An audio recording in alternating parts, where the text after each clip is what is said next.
अगर आज घड़ी की सुइयां हमेशा दाईं ओर यानी क्लॉकवाइज घूमती हैं तो ये कोई इत्तेफाक नहीं है।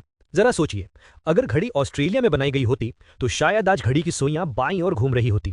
हैरानी हुई ना। लेकिन इसके पीछे छुपा है करीब 3500 साल पुराना सूरज का साया। इस कहानी की शुरुआत होती है प्राचीन मिस्र और बेबीलोन जैसे महान शहरों से। उस समय न घड़ियां थीं, न डायल, न सुइयां। लोग समय देखते थे धूप घड़ी से, जिसे कहा जाता था सन डायल।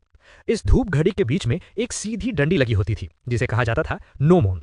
अब ये बात याद रखिए, परछाई हमेशा रोशनी की उल्टी दिशा में बनती है। मिस्र और बेबीलोन धरती के नॉर्दर्न हेमिस्फीयर में आते हैं। यहाँ सूरज पूरब से निकलकर दक्षिण की ओर होते हुए पश्चिम की तरफ जाता हुआ दिखाई देता है। इस वजह से यहाँ धूप घड़ी की परछाई सुबह पश्चिम, दोपहर में उत्तर और शाम को पूरब की ओर घूमती थी। यानी परछाई दाईं ओर घूमती दिखाई देती थी। अब इस बात को अच्छी तरह याद रखिए, क्योंकि यहीं से घड़ी की दिशा की नींव पड़ी। अब चलते हैं करीब 600-700 साल पहले के यूरोप में। इटली और इंग्लैंड के मठों में भिक्षुओं को प्रार्थना के लिए सही समय जानना जरूरी था। लेकिन समस्या ये थी, धूप घड़ी सिर्फ दिन में और धूप होने पर ही काम करती थी, रात में या बदलों में कुछ भी नहीं। यहीं से जन्म हुआ मैकेनिकल घड़ियों का।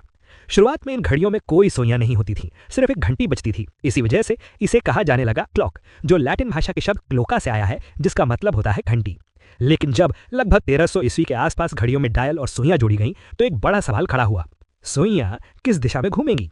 जवाब बिल्कुल साफ था, जिस दिशा में लोग हजारों सालों से धूप घड़ी की परछाई देखकर समय समझते आए थे, यानी दाईं ओर।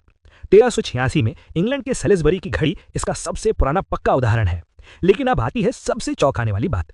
अगर धूप घड़ी की खोज ऑस्ट्रेलिया जैसे देश में हुई होती तो आज घड़ी की सुइयां शायद बाईं ओर घूमती, क्योंकि ऑस्ट्रेलिया सदर्न हेमिस्फीयर में आता है। यहाँ सूरज पूरब से निकलकर उत्तर की ओर से होते हुए पश्चिम की तरफ जाता हुआ दिखाई देता है। इस वजह से यहाँ धूप घड़ी की परछाई उल्टी दिशा में घूमती, और शायद आज हमारी घड़ियां भी। कई बार जो चीज हमें बिल्कुल सामान्य लगती है, उसके पीछे हजारों साल पुराना इतिहास छुपा होता है।